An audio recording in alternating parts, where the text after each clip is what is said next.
students, welcome to my YouTube channel Read to Success. NSU UG third year English অনার্সের students তোমাদের জন্য DSEG 31 পেপারের suggestion নিয়ে আসলাম। তো এই সাজেশনের সাথে সাথে আমি তোমাদের কিছু ব্রিফ সামারি ডিসকাস করে দেব যাতে তোমাদের বুঝে লিখতে সুবিধা হয়। এই DSEG 31 এই পেপারে পুরো পার্টিশনের ব্যাপারেই লেখা আছে। 1947-এ যে পার্টিশন হয়েছিল সেটা প্রায় আমরা সবাই জানি, সেই পার্টিশনের কথাই এখানে লেখা আছে। ইউনিট 1-এ যে কোশ্চেনগুলো দিয়েছি সেগুলো খুব ইম্পর্টেন্ট, তার সাথে আমি একটু ব্রিফ সামারি ডিসকাস করে দিই। যে 1947-এ পার্টিশনের কথা আমরা সবাই জানি। সেই সময় মুসলিম লীগদের দাবি ছিল যে ইন্ডিয়াতে হিন্দু মুসলিম একসঙ্গে থাকতে পারবে না। এই দুটো সম্প্রদায়ের মধ্যে অনেকটা ডিফারেন্স আছে, যার জন্য থাকা যাবে না। তাই এখানে ব্রিটিশ রুলার্স, সেই সময় তো ব্রিটিশ রুল চলতো, ব্রিটিশ রুলার্সরা চাইছিল যাতে আমাদের ইন্ডিয়ার ফ্রিডম মুভমেন্টকে, স্বাধীনতা আন্দোলনকে ধামাচাপা দেওয়ার জন্য। সেটাই ব্রিটিশ রুলার্সরা চেষ্টা করছিলেন এবং সেই সময় তারা এটাকে বেশি ফোকাস করেছিলেন যাতে হিন্দু আর মুসলিম এই দুটি সম্প্রদায়কে ভাগ করে দেওয়ার জন্য, যাতে ইন্ডিয়া পাকিস্তানে পার্টিশন হয়। তো সেই কারণেই কিন্তু ইন্ডিয়া পাকিস্তানের পার্টিশন হয়।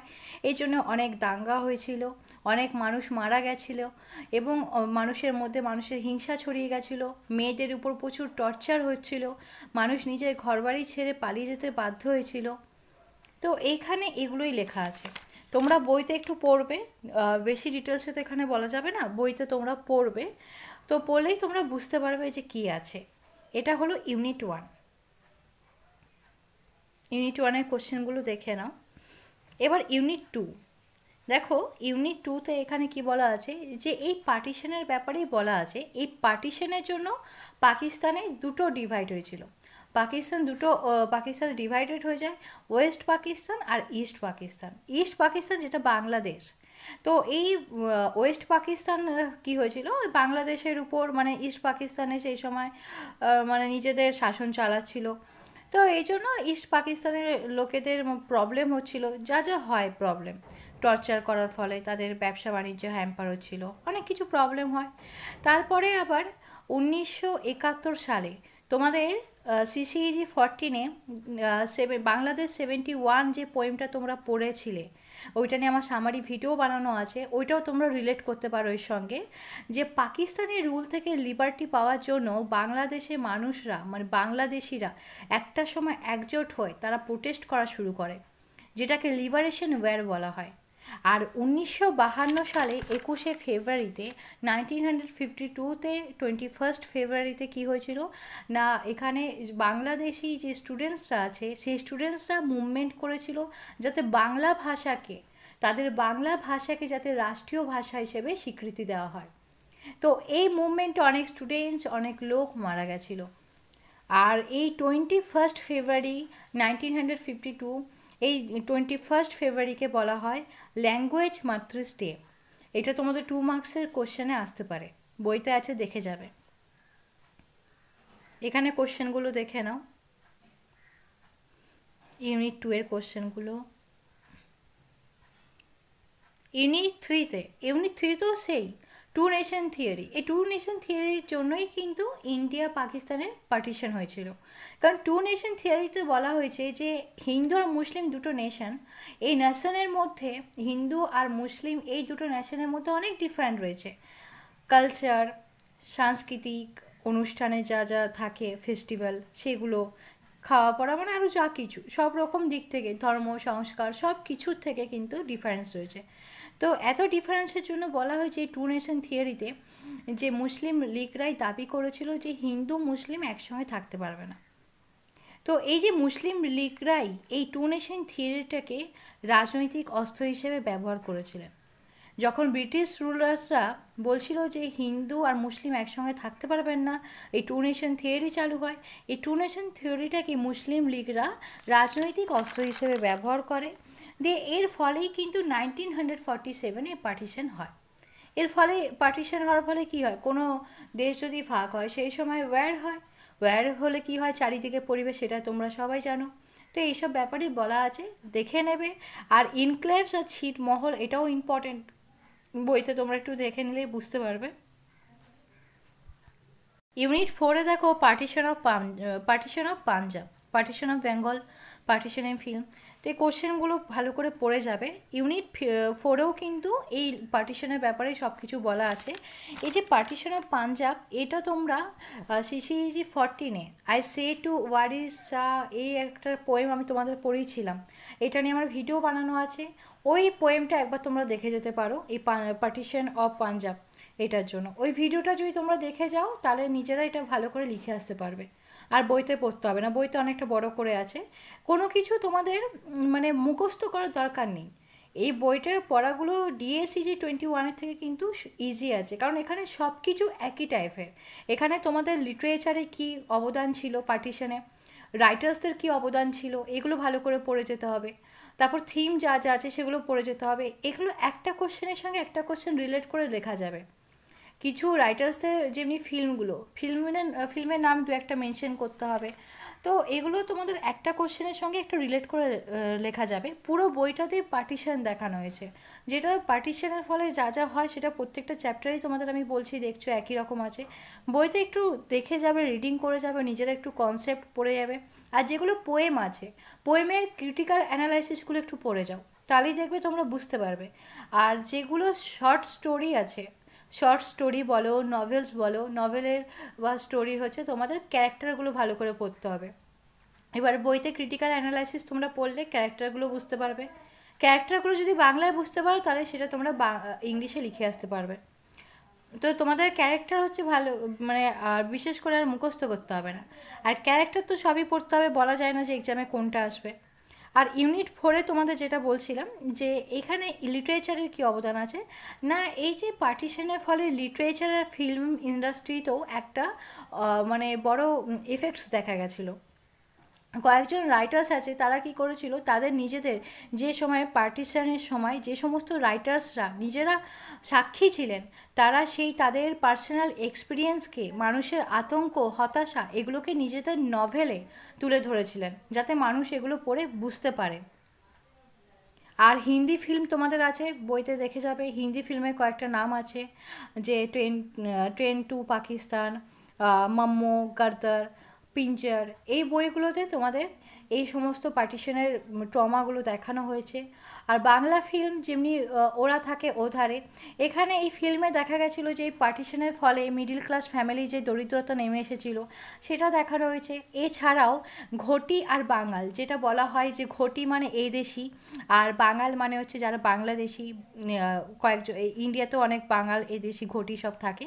তো এই যে বলা হচ্ছে যে বাংলাদেশের মানে ইস্ট বেঙ্গলের যে রিফিউজি ফ্যামিলি আছে যারা বাঙাল, আর হচ্ছে এখানে ওয়েস্ট বেঙ্গলের ঘটি ফ্যামিলি থেকে একটা ছেলে মেয়ে লাভ রিলেশন হয়েছিল, সেই ঘটনাটা দেখানো হয়েছে।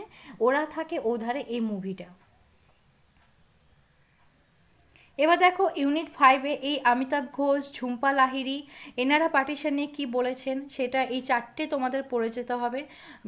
বিশেষ করে অমিতাভ ঘোষ আর ঝুম্পা লাহিড়ী খুবই ইম্পর্টেন্ট, কিন্তু এই দুটোও পড়ে যাবে। তারপরে এখানে বলা হচ্ছে যে এই যে এই পার্টিশনে শুধু মানে ইন্ডিয়াতে যে প্রভাব পড়েছে এটা কিন্তু নয়, বরং গোটা পৃথিবীতে বিভিন্ন প্রান্তে ছড়িয়ে থাকা সাউথ এশিয়া ডায়াসপোরাতেও গভীরভাবে প্রভাব পড়েছে। কারণ সেই সাউথ এশিয়ান লোকেরা নিজেদের পরিচয় নিয়ে সংকটে পড়েছে, যে তারা কি পরিচয় দেবে, তারা নিজেদের পরিচয়টা কী দেবে, এটা নিয়ে তাদের প্রবলেম হয়েছে। এছাড়াও বইতে তোমরা ডিটেলসে পড়ে নেবে।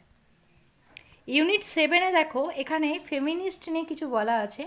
ফেমিনিস্টে এটাই বলা আছে যে এই যে পার্টিশনের ফলে মেয়েদের উপর, মহিলাদের উপর এত টর্চার করা হয়েছে, এত নির্যাতন করা হয়েছে, মানুষ সে সময় ফায়দা তুলেছে সুযোগের, যে একই যুদ্ধের পরিবেশ, দাঙ্গা লাগছে, পার্টিশন হচ্ছে, সেই সময় মেয়ে বউদের উপর এত টর্চার করা, তো সেটাই ফেমিনিস্টে বলা আছে, দেখে যাবে। আর এইখানে মানে এখানে যে অথার আছেন, ইউনিট 7-এর যে অথার আছেন, আমার নামটা মনে নেই, তোমরা দেখে নেবে, যে অথার আছেন উনি কিন্তু নিজেই সাক্ষী, মানে উনি নিজেই কিন্তু মানে সাক্ষাৎ করেছেন সেই সমস্ত পার্টিশনে উপস্থিত থাকা লোকদেরকে। মানে যে পার্টিশনের সময় যে সমস্ত লোক নিজেরা সাক্ষী ছিলেন, আমাদের অথার তাদের ইন্টারভিউ নিয়েছেন, তাদের কাছে পার্সোনাল এক্সপিরিয়েন্স জানার জন্য। মানুষের অভিজ্ঞতা জানা খুবই দরকার, কারণ ইতিহাসের খাতায় কিন্তু সেগুলোই তুলে ধরা হয়। স্পেশালি মেয়েদের উপর যে নারী নির্যাতন করা হতো, মার্ডার করা হতো, এমনকি নিচু জাতির লোকেদের সঙ্গে যে খারাপ বিহেভিয়ার করা হয়েছিল, সে এমনিতেই তো নিচু জাতির লোকেদেরকে বঞ্চিত করা হতো, তার মধ্যে ওই পার্টিশনের সময় যে আরও বেশি করে খারাপ বিহেভিয়ার করা হতো তাদের সঙ্গে, সেই সমস্ত অভিজ্ঞতার কথা আমাদের অথার নিজে তিনি জেনেছেন, তাদের কাছে ইন্টারভিউ নেই, সেগুলোই তিনি এখানে তুলে ধরেছেন। ইউনিট 8-এ দেখো এখানে থিমগুলো তোমরা পড়ে যাবে। এছাড়াও এখানেও এই যে ইউনিট 8-এ এখানেও অথার কিন্তু ইন্টারভিউ নিয়েছেন কাদের, যে পার্টিশনে উপস্থিত ছিলেন, পার্টিশনের টাইমে যে সমস্ত রাইটার্সরা নিজেদের চোখে পার্টিশন দেখেছেন, এবার রাইটার্সদের তিনি ইন্টারভিউ নিয়েছেন। রাইটার্সদের কাছে তিনি ইন্টারভিউ নিয়ে রাইটার্সদের পার্সোনাল এক্সপিরিয়েন্স, ফ্যামিলি স্টোরি, যে কিভাবে তারা ফ্যামিলি নিয়ে স্ট্রাগল করেছেন, পার্টিশনের সময় কী সিচুয়েশন হয়েছিল, সেগুলো তিনি জেনে ডিসক্রাইব করেছেন। তার মধ্যে কোটি কোটি মানুষ তারা তো নিজের ঠিকানা ছেড়ে পালিয়ে যেতে মাইগ্রেট করেছে, এটা তো করবেই, স্বাভাবিক কথা। এটাও কিন্তু রাইটার্সদের মনে খুব দুঃখের কারণ হয়েছিল, এটা রাইটার্সদের মনে খুব গভীর প্রভাব ফেলেছিল। এছাড়াও থিমে তোমাদের এখানে যে থিম আছে, থিমে 3টে পয়েন্ট আছে, 3টে পয়েন্ট একটু ভালো করে পড়ে যাবে। যে কালচার ফেস্টিভ্যাল নিয়েও বলা আছে, যখন পার্টিশন হয়নি তখন কিন্তু হিন্দু মুসলিম সমস্ত সম্প্রদায় এক ছিল, সেই সময় সবাই হিন্দুদের পরপেও মুসলিমরা আসতো, মুসলিমদের পরপেও হিন্দুরা আসতো। কিন্তু যখন পার্টিশন হয়ে যায় তখন এই পরবগুলো মানে এই ফেস্টিভ্যালগুলো কিন্তু ভাগ হয়ে যায়, কেউ কারোর ফেস্টিভ্যালে পার্টিসিপেট করে না। এইটা বলা আছে ডিটেলসে, বইতে তোমরা পড়ে নেবে। আর এডুকেশনাল পার্ট তোমাদের থিমে 3 নম্বর পয়েন্ট দেখবে বইতে, যে এডুকেশনাল পার্ট কিভাবে একটা প্রমিনেন্ট পার্ট হয়ে দাঁড়িয়েছে এই পার্টিশনে। কারণ এডুকেশনাল পার্টের মধ্যে পড়ে কি বই পুস্তক, এগুলো তো আছেই। তো আজকে আমরা বই পড়ছি বলেই আমি তোমাদের পড়াতে পারছি, তোমরাও পড়তে পারছো। তো এটা তো বোঝা যাচ্ছে যে শিক্ষাটা খুবই দরকার। এই শিক্ষার জন্যেই মানুষ এই ইতিহাস পড়ে, ইতিহাসের খাতায় এগুলো সব পার্টিশনের বিভাজনের যে পুরো ডিটেলস মানুষ জানতে পারছে, আজকে আমরা জানতে পারছি। কারণ আমরা তো পার্টিশনের সময় আমাদের জন্মই হয়নি, কিন্তু আমরা এগুলো জানতে পারছি কি করে না, বই পড়ে আমরা জানতে পারছি। তাহলে এই শিক্ষাটাও কতটা একটা ইম্পর্টেন্ট রোল প্লে করছে সেটা বোঝা যাচ্ছে, এটাও আছে থিমের মধ্যে। তো আশা করি আমি তোমাদের যেভাবে বুঝাচ্ছি, তো তোমাদের ইজিলি কোশ্চেন পড়ে তোমরা অ্যান্সার পড়ে সেগুলো ভালো করে তোমরা লিখে আসতে পারবে। এই অ্যান্সার তোমাদের অত ডিটেলসে মুখস্থ করতে হবে না, মুখস্থ করলে তোমাদেরই প্রবলেম হবে, কারণ মুখস্থ পড়া বেশিক্ষণ মনে থাকবে না।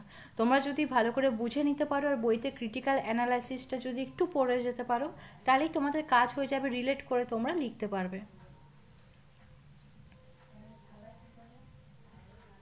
ইউনিট 9-এ দেখো, ইউনিট 9-এ এখানে ওয়েস্টার্ন বর্ডার আর ইস্টার্ন বর্ডারে যে রিফিউজিদের কথা এখানে বলা হচ্ছে। এখানে ওয়েস্টার্ন বর্ডারে বলা হয়েছে যে জাতিভেদের শিকার হয়েছিল, মানে ইউনিট 9-এ যে দলিত সম্প্রদায়, যার দলিত সম্প্রদায় হচ্ছে এমনিতে আনটাচেবল ছিল সোসাইটিতে, তাদেরকে সমস্ত কিছু সুযোগ সুবিধা থেকে বঞ্চিত করা হতো। কিন্তু এই টু নেশন থিওরির জন্য যখন হিন্দু মুসলিম সম্প্রদায় ভাগ হয়ে গেল, যখন এই আমাদের দেশের সঙ্গে ইন্ডিয়ার সঙ্গে পাকিস্তানের পার্টিশন হয়ে গেল, তখন দলিত সম্প্রদায় বিপদে পড়ে গেছে। তখন তাদেরকেও কিন্তু নিজেদের অস্তিত্ব রক্ষার জন্য তাদেরকেও এই লিবারেশন ওয়ার মানে পার্টিসিপেট করতে হয়েছিল। এছাড়াও ওয়েস্টার্ন বর্ডারে রিফিউজিদের কথা বলা হয়েছে, যারা দলিত সম্প্রদায়ের লোক, তাদেরকে একটা ক্যাম্পে আলাদা করে রাখা হতো, তাদেরকে তাদের সমস্ত জায়গা জমি ব্যবসা বাণিজ্য কেড়ে নেওয়া হয়ে গেছিলো, তাদের সঙ্গে মানে কেউ মেলামেশা করতো না, তাদেরকে যেন সমাজে পিছিয়ে পড়া মানুষ হিসেবে দেখা হতো। আর ইস্টার্ন বর্ডারে তাদের যে ইস্টার্ন বর্ডারে যে রিফিউজিদের কথা বলা হচ্ছে, যে এদের ধর্মীয় পরিচয়ের উপর জোর দেওয়া হতো। দলিত সম্প্রদায় মানে ইস্টার্ন বর্ডার মানে সেখানে হিন্দুরা থাকবে, আর ওয়েস্টার্ন বর্ডার মানে সেখানে মুসলিমরা থাকবে। আর এই কিছু যারা ইস্টার্ন বর্ডারে আছে তারা কিছু দলিত হিন্দু হলেও তাদেরকে কিন্তু সামাজিকভাবে, যে পোয়েমগুলোতে বলা হচ্ছে দ্য ডন অফ ফ্রিডম, এই যে এই ফ্রিডম কথাটা শুনেই তোমরা বুঝতে পারবে যে এখানে পার্টিশনের একটা পার্ট বলা আছে। তো দেখো এই পোয়েমগুলোতে তোমরা বইতে ক্রিটিক্যাল অ্যানালাইসিস পড়বে, পোয়েম, তারপর নভেল, স্টোরি, এগুলো তোমাদের ক্রিটিক্যাল অ্যানালাইসিসটা পড়লেই হবে। কারণ তোমাদের আমি ব্রিফ সামারি বলেই দিলাম, তোমাদের ব্রিফ আমি একটা ইন্ট্রোডাকশন দিয়ে দিলাম। যে কিভাবে পার্টিশন হয়েছে, পার্টিশনের ফলে কি হয়েছে, এতে রাইটার্সদের কি প্রভাব রয়েছে, লিটারেচারে কি অবদান রয়েছে, ফিল্মের কি অবদান রয়েছে, এডুকেশন পার্ট এর কি রোল প্লে করছে, তোমাদের এগুলো সব বুঝিয়ে দিলাম। এবার এই বোঝানোর উপরে কনসেপ্ট তোমাদের আশা করি চলে আসবে। তোমরা যদি ভালো করে ভিডিওটা দেখো, স্কিপ না করো, তাহলেই কিন্তু তোমরা খুব ভালো করে এটা বুঝতে পারবে। দিয়ে এখন তোমাদের পোয়েম, নভেল, স্টোরিগুলো পড়তে সুবিধা হবে, ক্রিটিক্যাল অ্যানালাইসিসটা পড়ে যাবে, আর এই ইম্পর্টেন্ট কোশ্চেনের অ্যান্সারগুলো রেডি করে যাবে। এইগুলোই তোমরা কমন পাবে। আর বইতে দেখবে, বইয়ের ভেতরে কিছু কিছু চ্যাপ্টারে দেখবে বক্স আছে, ছোট বক্সের মতো অনেক কিছু লেখা আছে, সেগুলো তোমরা 2 মার্কসের শর্ট কোশ্চেনের জন্য পড়ে যেতে পারো। কারণ শর্ট কোশ্চেনের সাজেশন হয় না, বলা যায় না কোথা থেকে দেবে, ওই বক্সের ভেতরে কোশ্চেনগুলো পড়ে যেতে পারো। এগুলো দেখে নাও। ট্রিটমেন্ট অফ ওমেন, লাস্টের দিকে দেখবে ইউনিট 7, ইউনিট 18, ইউনিট 16 এই চ্যাপ্টারে কিছু কিছু কোশ্চেন সেম আছে। ওইগুলো একটা করে কোশ্চেন পড়লেই, ধরো ইউনিট 18-এ কোশ্চেন করলে ইউনিট 19-এর অ্যান্সার লিখে আসতে পারবে, এরকম রিলেট করে লেখা যেতে পারে, ওইগুলো তোমরা একটু দেখে নেবে। আশা করি তোমাদের এই ভিডিও দেখে ভালো লাগবে। তোমরা এই ভিডিও দেখে যদি হেল্পফুল হও, অতি অবশ্যই ভিডিওটি লাইক অ্যান্ড শেয়ার করে দিও। যারা নিউ ভিউয়ার্স আছে, আমার এই ইউটিউব চ্যানেলটা অতি অবশ্যই সাবস্ক্রাইব করে রেখো, এরকম আরও হেল্পফুল ভিডিওগুলি পাওয়ার জন্য।